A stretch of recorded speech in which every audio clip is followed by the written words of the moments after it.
আসসালামু আলাইকুম। হ্যালো বন্ধুরা, তোমরা কেমন আছো? আশা করি তোমরা ভালো আছো। আমি আলহামদুলিল্লাহ ভালো আছি। প্রতিদিনের মতো আবারও একটি রেসিপি নিয়ে আসলাম, ফুলকপির পাকোড়া। আমি একদম ভিন্নভাবে দেখানোর চেষ্টা করব। ফুলকপির পাকোড়াটা অনেক টেস্টি হবে, অনেক মজা। অনেকভাবেই তোমরা ফুলকপির পাকোড়াটা তৈরি করে খাও, কিন্তু আমি একদমই ভিন্নভাবে দেখাবো। চলো শুরু করি। প্রথম থেকে শেষ পর্যন্ত দেখবা। আমি ফুলকপিটা টুকরো টুকরো করে কেটে সুন্দর করে ধুয়ে আমি এখন ভাপ দিয়ে নিব। তাই একটা কড়াইয়ে পানি দিয়েছি পরিমাণ মতো, আর লবণ দিলাম। দিয়ে আমি এখন কপিটাকে ভাপ দিয়ে নিব। ঢাকনা দিয়ে ঢেকে দিলাম। এবার কপিটা ভাপ দিব। এবার আমি ব্যাটারটা তৈরি করে নিই, আর ওইদিকে সিদ্ধ হোক কপিটা। আমি 3 টেবিল চামচ বেসন নিলাম, আর 1 টেবিল চামচ ময়দা নিলাম। এখানে ময়দাটাই নেওয়া লাগবে। আমি 1 টেবিল চামচ লাল মরিচের গুঁড়া নিলাম, ধনিয়ার গুঁড়া নিলাম, হলুদ গুঁড়া নিলাম, আর একটু গরম মশলার গুঁড়া নিলাম, আর স্বাদ মতো লবণ, আর কালো জিরা দিয়ে দিলাম গোটা। দিয়ে এবার একটু ভালোভাবে মিশিয়ে নিব শুকনো উপকরণগুলা। আমি এখানে বেকিং সোডা একটু দেব, বেশি না, 1 চিমটি মতো।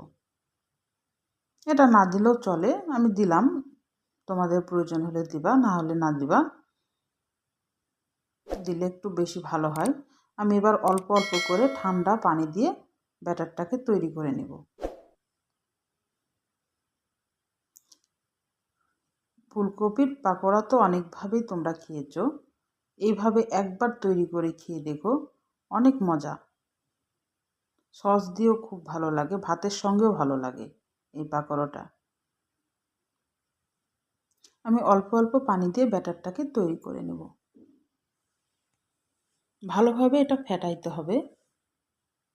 5 মিনিট মতো ধরে একদম সুন্দর করে এটা হাত দিয়েও ফেটানো যাবে, আবার এমনি চামচ দিয়ে, কাঁটা চামচ দিয়েও ফেটানো যাবে, হ্যান্ডেক্স দিয়েও ফেটানো যাবে।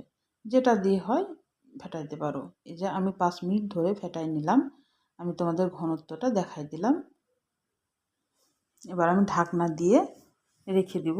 আমি এবার ওই ফুলকপিগুলো তুলে নিয়ে আসলাম, যেটা সিদ্ধ করতে দিয়েছিলাম। আমি পানি ঝরে তুলে নিয়ে এসেছি একটা ছাকনাতে। আমি এবার মাঝখান দিয়ে কেটে নিলাম। মাঝখান দিয়ে কাটলে কাটবা, না কাটলে না কাটবা, আমি কাটলাম। এবার আমি ব্যাটারের ভিতরে একটা করে ফুলকপির টুকরো দিব, আর ব্যাটারটা সুন্দর করে চুবিয়ে আমি তেলে ছেড়ে দিব। তেলের তাপটা থাকবে মিডিয়ামে। এটা জোরে দেওয়া যাবে না, বা একদম লোয়েও দেওয়া যাবে না, একদম মিডিয়াম আঁচে রাখতে হবে। যদিও কপিটা একদম সেদ্ধ হয়ে গেছে, তবুও একটু মিডিয়াম আঁচে রাখতে হবে।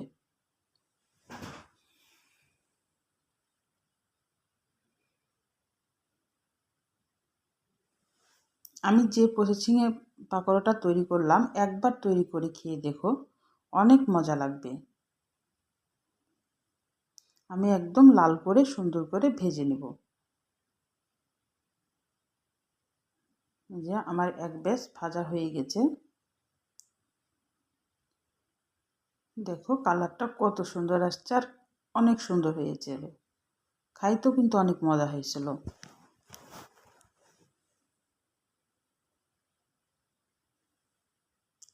আমি আর এক ব্যাচ ভেজে নিব।